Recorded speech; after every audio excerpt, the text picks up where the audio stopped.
back.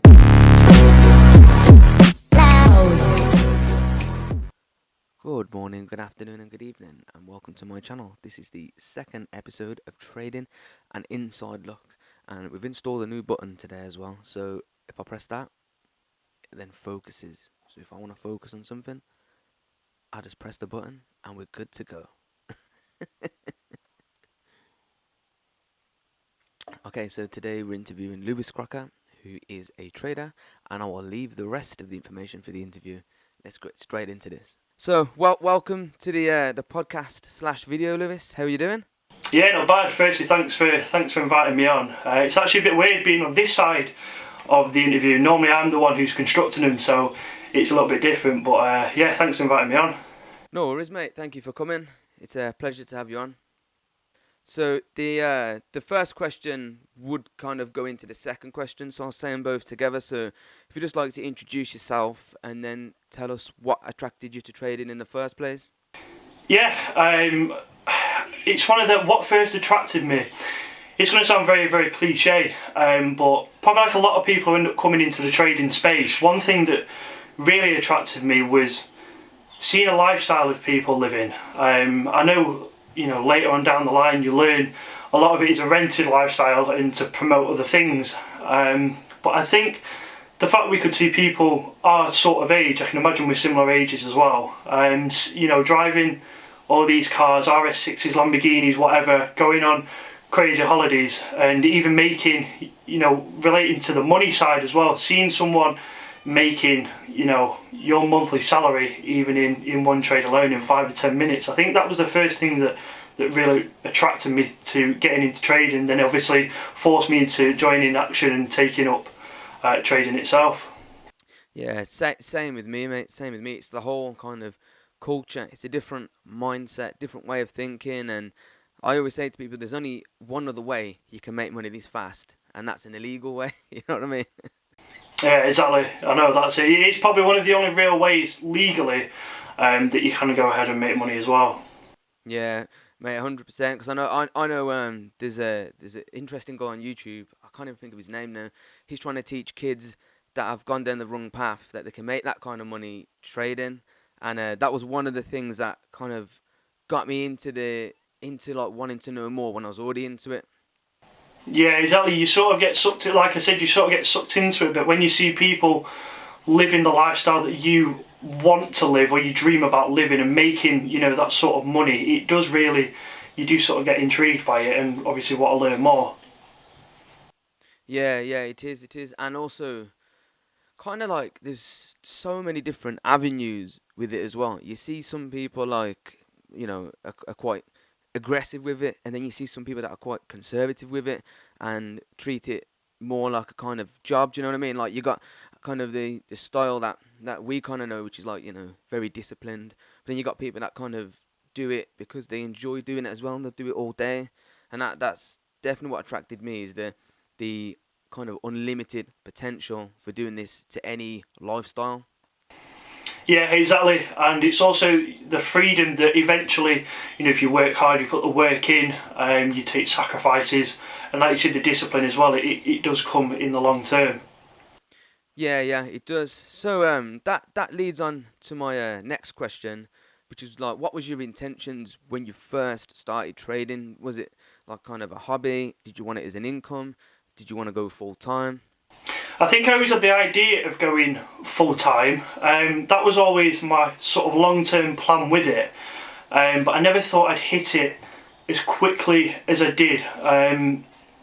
You know, I'm very, very fortunate the fact that I've managed to, and I have managed to obviously go full time as well. But I think at the time when I first come into it, it was more of a case of looking for a bit of extra money. As humans, we always, you know, we're greedy, aren't we? We are greedy as humans, and we always want more. We're always trying to find ways to make that extra bit of money, whether it's to pay for bills, etc., or, you know, to eventually turn it into a full-time income. So I think for me, it was the first thing was the freedom, which I'm very, very fortunate to have now. And yeah, the second part was obviously making my own money and being my own boss as well, not having to answer to anyone. If I wanted to go on holiday, I could do. Obviously, we've got COVID, which is a different thing altogether. But I think for me was really that freedom. Yeah, and that's the exact same thing I was interested in. It's seeing that potential to lead your own life, to do what you want to do. There's more to life than working, building up money, having a pension, and then dying before you get the chance to spend it. Life's short, do you know what I mean? Exactly, mate. And I think we probably have the same mentality where, we look to make the money young, to eventually, my aim is to eventually provide for future family, etc. If I can have a good foundation, that's exactly what I'm going to do, and I'm going to do everything I can in order to make that happen. Yeah, exactly the same with me. So, regarding your journey, how has it been for you so far? As in, like, has it been hard? Has it been easy? Like, how have you found the journey? I'll be brutally honest. I've been doing this nearly 2 years now, but I still haven't gotten to the point where I've actually sat down and really sort of looked back over everything. I've never, really thought about it. But it's been hard, obviously, in regards to no matter what you do, whether it's trading or you start a business, if you're getting into, I don't know, you could be a roofer, for example. Any sort of business that you do start is hard. But yeah, it's been one of them where, like I said, I'm very, very fortunate. I'm very, very grateful, and the hard work that I have put in for the past, year and a half, almost 2 years, has been paying off.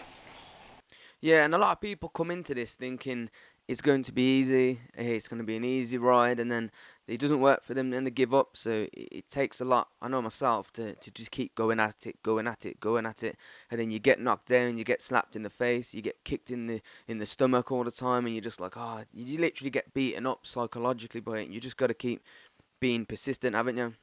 Exactly, it is very psychological. Why do you actually think, though, a lot of traders do give up? What's your opinion on that? I think because they think it's easy. The people make it look easy as well, and I think that's one of the reasons why I started the channel as well, is to show somebody show people what it's like for somebody that's in the journey. So I've been doing this from the start. When I was doing investment videos, even though I took some of them off because they're a bit embarrassing, recorded on like it's recorded on Minecraft or something. But you know, people look at it and they don't understand the actual levels to the success. You know what I mean? It's so hard, and I just think it takes a toll on your psychological, and I think people can't hack it. Yeah, exactly. You're right. Then I think risk management is also a big thing as well.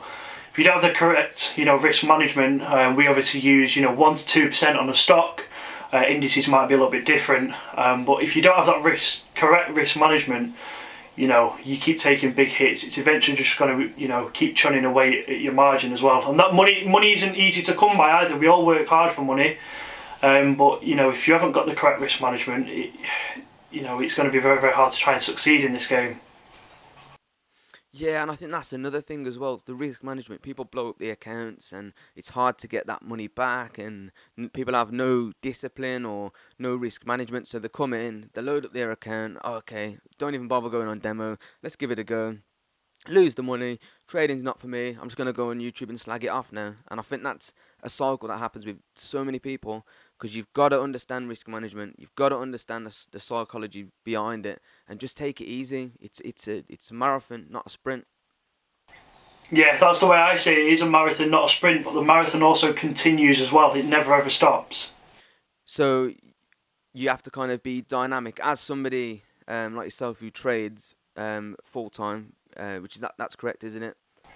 Yeah, I've been trading full time since the start of this year. So would you say you've had to be dynamic with it, and kind of adapt yourself? I've had to adapt. The thing with trading as well, it is that sort of lifestyle as well. The problem that trading has is the bad reputation it gets, and I think because of the way social media works, and some people promote it in this flashy sort of way, they don't actually see all the hard work that goes behind it. So I had to make a lot of sacrifices when I did come into the trading space. My journey is very, very one I wouldn't recommend in regards to. I effectively sort of went full time at the start of my journey. So when I first funded an account, I think it was TradeZero, the first account I used, I actually left my full time job I had at the time. So it's sacrifices like that. You have to put things on hold, such as maybe like going out with friends, or seeing friends because you're staying in to work on stuff. You've always got to study. You physically cannot master this. There's always something to learn as well. So in that sense, I've always had to make sacrifices, but I think in the long run, they do pay off, and they pay off in dividends as well. So that leads me on to my second question. So how has it been with relationships with, friends, family, that kind of stuff throughout your journey? I've been very, very fortunate in regards to I've had a strong backing behind me with like having a girlfriend and stuff like that. That's been she's been really, really supportive. On my channel, I've done the video with my dad as well, just so he could get his 2 cents out there. But it's one of them, they might not always understand it. Like you can teach someone as much as you can. They might not always understand or agree with exactly what you're doing, but I think if you educate them and you're showing them results, they're going to start believing in you more and more. Yeah, I think I've had the same thing as well. My friends were like, he thinks he's the Wolf of Wolverhampton, he thinks he's this and that, you know what I mean? And like family are like, he's gambling, and then they start seeing the results. The next minute, it's like, I want to know, teach me. Yeah, that's the thing, and I think like with friends as well. I don't know whether you've had it, but you probably even get some who would try and offer you money to try and trade with their money as well, to try and make them a living out of it. You do get instances like that, but look, we've gone through this journey on our own. Trading is a lonely game, but you've just got to keep working at it. Yeah, you really do. So what was like your parents' reaction when you said, I'm going to pursue this full time? When I went full time, they were supportive. They were a little bit sceptical, obviously, because it's a risk still, because you're taking away an income. I was working part time whilst I was trading as well, so it was taking away that income a month and making sure that I can make that money up in order to see any sort of profit. Or even to just live my life in general as well. But no, they were supportive. They've always been supportive through it, and obviously I'm very, very thankful for their support as well during it. Yeah, that's really good. That is, because especially it's good to have maybe support as well. When things get a bit emotional and stuff, and it's good to have people, understand the reason why you might be in the mood, or you might be a bit down, because it's such a psychological game. And I guess for people that haven't got that support, it must be quite challenging for them, because they can't really explain, to their missus or boyfriend or whatever, I'm feeling down because I've just blew my account up. Yeah, exactly. And do you know what? The best thing to do is, I always treat it, if I've had an argument with someone, I won't trade that day. I think that sort of psychological management has to come into it. I think also if you have a red day as well and you're surrounded by people, whether you live with a partner or your parents or what, you can't take that anger out on them as well. I think that's very, very important when you are coming into the trading space. Yeah, I totally agree with you on that one. You've got to keep it, on the platform. So what has been the most challenging thing in your journey so far, as in like kind of like the biggest obstacle that you've had to overcome? I'd say the biggest obstacle, to be brutally honest, was in relation to risk management. I've actually never said this on camera or anything. I was going through a bit of a stage where instead of, setting like a 2% stop loss on a stock, this is where the psychology kicks in. Like sometimes if I was seeing myself down like 100 or 200 pound in the red, sometimes I just pull the plug on it straight away rather than letting a stock breathe. And it was for myself to understand, the bigger positions I take, the more sometimes you have to accept being in that red. Obviously if it hits like a 2%, you take that and you walk away. As long as that 2% isn't going to damage your account or your margin that you've got. I think that was probably the biggest obstacle I had. I went through a little bit of a patch in regards to just pulling the plug very, very quickly. And obviously a trade, goes in your favour eventually, which, happens to every trader now. How many times, you probably have it as well, do we take a loss and then it eventually reverses on us? This is the psychology of it. That was a big thing with me in regards to, sometimes being that 100, 200 pound down. It can also work as well in regards to if you lose that, you can always make it back because it's only really a small number. You can go ahead and make that and then obviously make more. But I think for me, that was probably the toughest part I had. Yeah, I think I'm kind of at that stage now myself. Have you ever blown an account? No, fortunately not. I've never blown an account. I've obviously taken big losses. I think my biggest loss is actually on YouTube. I think I took maybe £700 loss on Foot Locker, but it wasn't quite calculated. It was a bigger loss than I'd obviously liked, and I think it was more than the 2%. But that was at a stage where I wasn't understanding risk management as much as obviously I know now. Like, I know if it's a 2% at least, I'm out of there, and then I'm going ahead the next day, coming back to it the next day. Yeah, I'm the same. Have you gone ahead and blown an account? Have you had that experience? No, I haven't. I've had big losses as well, but I've never blown an account because I've kind of always watched people say risk management. I think even yourself, I've seen your videos in the past, earlier on in my journey, when I thought, you know what, Lewis is saying it, there's other people that are saying it, I'm going to implement this straight away. However, I never had like stop losses or anything in. I'll do it mentally. So although I had risk management to avoid me blowing up an account, I never had risk management to avoid me getting big losses. So that's something that I've implemented about a month or so ago, and that sent my trading tenfold, just having that risk management in. So I'm quite lucky that I haven't blown an account.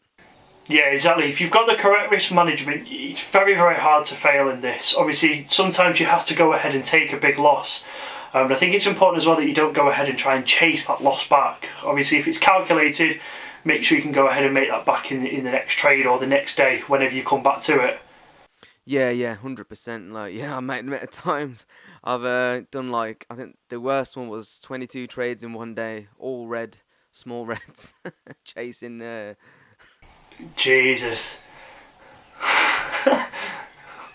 Oh man. So yeah, if you could change one thing that you did wrong, or not necessarily done wrong, but if you could change one thing in your journey, what would it be? I'd say maybe taking more risks. I don't think there's a problem with it, but I'd like to probably class myself as being a conservative trader. Like, I know exactly how much margin, for example, I want to put on each position. But sometimes, let's say if it's a smaller profit than I probably would have liked in regards to numbers wise, I'd say that's probably one thing I would have changed, maybe taking them more risks. That was especially earlier on, but I think now I've gone full time, I haven't got much choice but to take them risks. And I go by a motto, you either take the risks or you lose the chance. I think that's very, very true.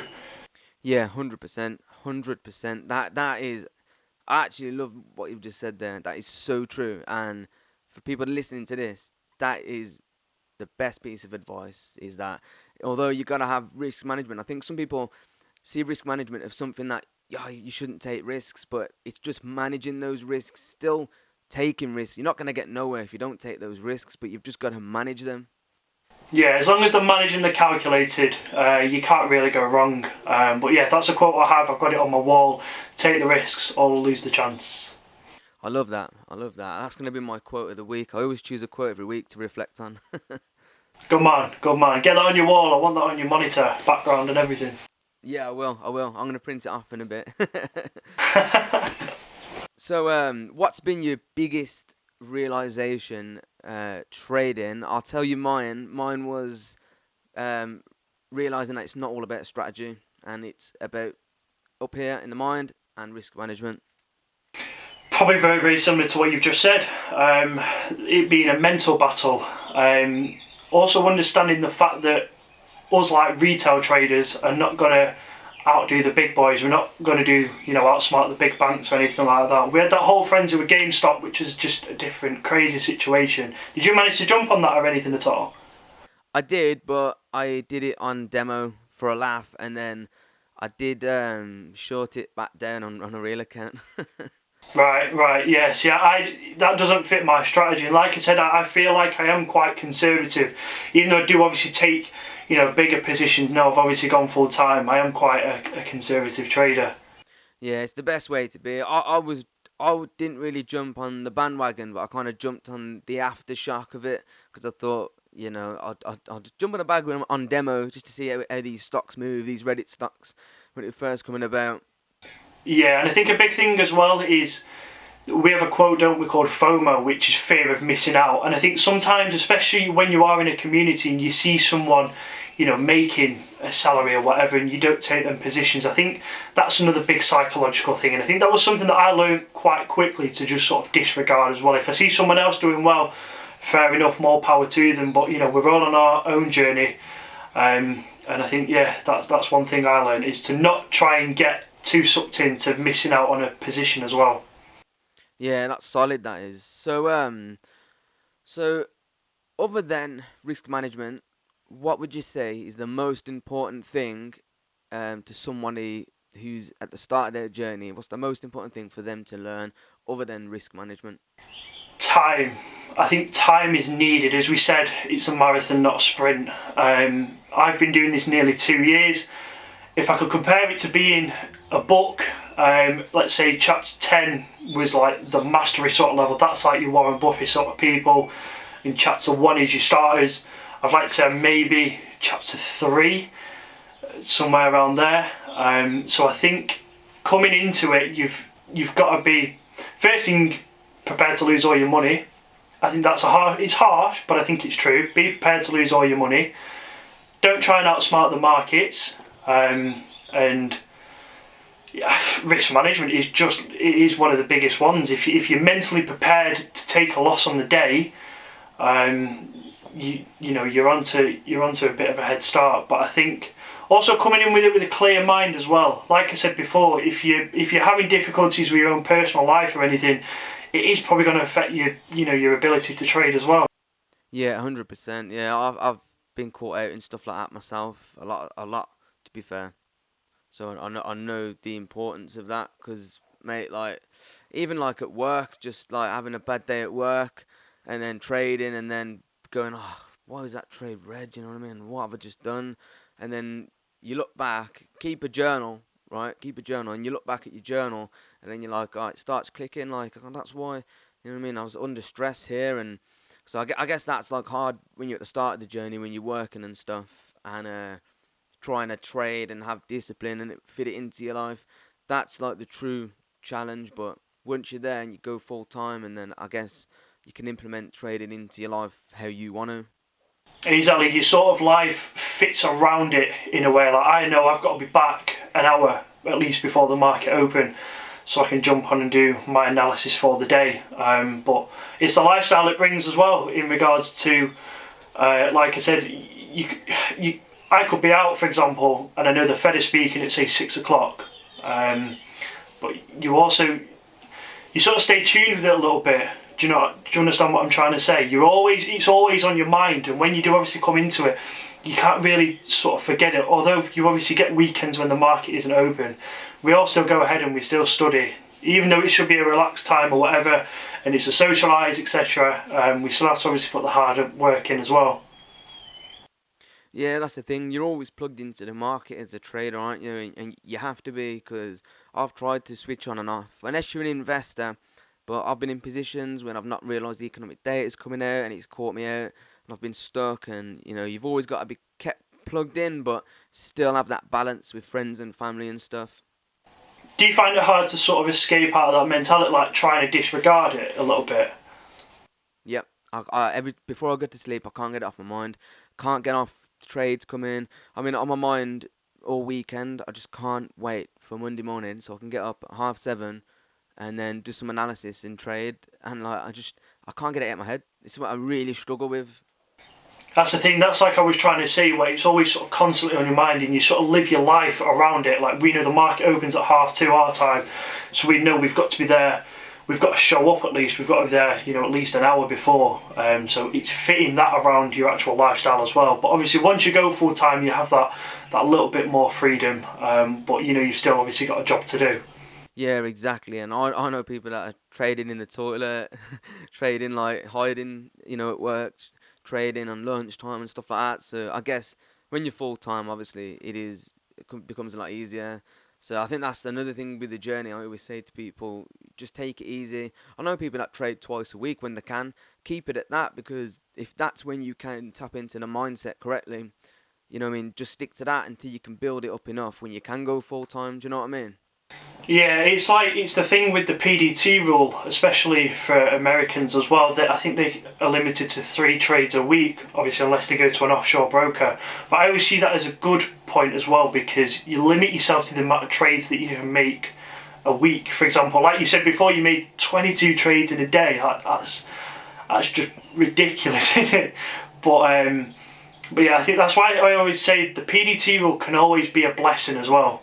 Yeah, yeah, it can. I've said that to some of my fellow traders across the pond that have been getting down about it. I says, well, that's good discipline you know already. So when you hit your 25k or whatever you need to do it, you've got that discipline implemented already. Yeah, exactly, mate. 100%. You're spot on there. So is there any best books or best tips or any kind of thing that you'd advise for new traders? I'd say books wise, I'm probably not the best person in regards to that. But I could definitely give a couple. I could fire a couple out. I think Trading in the Zone by Mark Douglas is a very very good one. I think in regards to actual sort of mindset ones I've read, I read one called The Subtle Art of Not Giving a, and then the F word. I don't know if I can swear on your channel. That's the name of the book. That was really really good for the mindset. You've got Rich Dad Poor Dad. So there's a couple of examples. What books out there that you could probably recommend as well? There's one written by a trader. I'm not gonna say his name because hopefully he's coming on the channel. That's a bit of a surprise. But that's one that I love. And then Trading in the Zone. Mark Douglas's books. He's got some really good ones. And then there's an app on your phone called Headway that's got 15-minute summaries of all the books, all like success books and stuff like that. So like stuff like 10x, like the standard Rich Dad Poor Dad's the best book to start with if you want to tap into that rich mindset. But the one that changed in my life was the one that I actually read, because sometimes I read the audiobook and listen to the audiobook and read the book, so it actually gets in my mind. But yeah, I like 50 Cent's book. I forgot what it's called now, but yeah, 50 Cent's book was really good. Definitely Trading in the Zone. I've written essays on that and I've done videos on it as well. That is something that you can just reread, read and read and read and always get something from.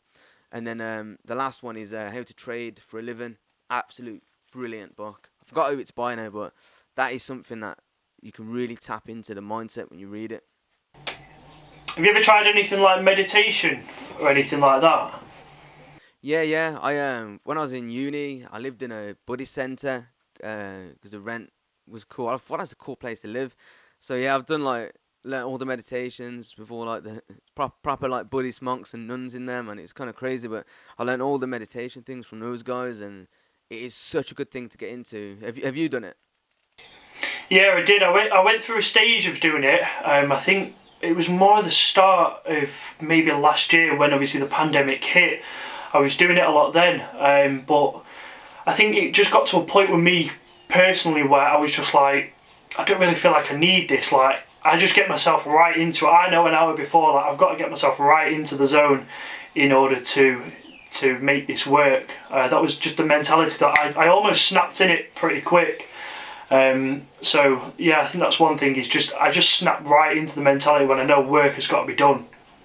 Yeah, that's it. Because I think a lot of people don't take it seriously, and there's so many people out there that are doing this for a living, and trying to make a living out of it. I know a guy in Africa that's trying to escape poverty, learning it. So I think if people come into this as a hobby, it's not gonna work. You got to take it seriously because it is a serious thing, and it's your well being and it's your life, isn't it? Like that you're doing. Yeah, exactly. It is a career, and obviously you have to treat it like that. You have to treat it like a business as well. And if you go ahead and say take a loss, just think of it as paying your due to the market as well. Just think of it as paying like tax or overdue, something that was overdue. Yeah, yeah. I always think it as a business expense or a temporary taxation that you can get back. Yeah, that's a good way to put it. To be fair.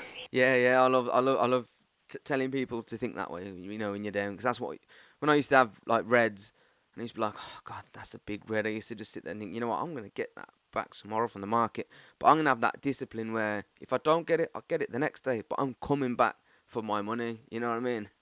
The next question is anything that you want to say? Any upcoming things with your channel or how do you see the future of your trading journey? I see the future being bright. You know, I'm obviously going to keep working away. I only just turned full time at the start of this year, so I've got to just keep, you know, working and making sure that I can afford to live, basically. But I'm working on a couple of things in the background which I haven't shared yet. I've obviously spoke to you off camera about them, but they are very, very exciting, and hopefully a lot of people are going to enjoy it as well. But like I said, just a case of keep growing, keep evolving. I think that's the main thing. Every year, every day we look to evolve and become, you know, the best version of ourselves that we possibly can. So I'm just currently going through this cycle at the moment.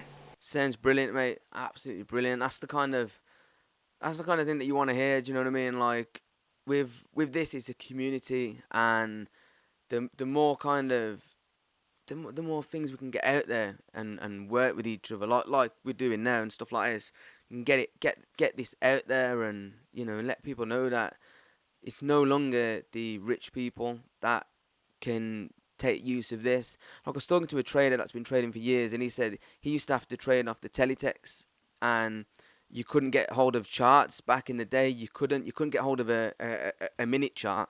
You know, the broker would tell you when to buy, and finally, it's like we have the power now to monopolize this, and I just think it's great.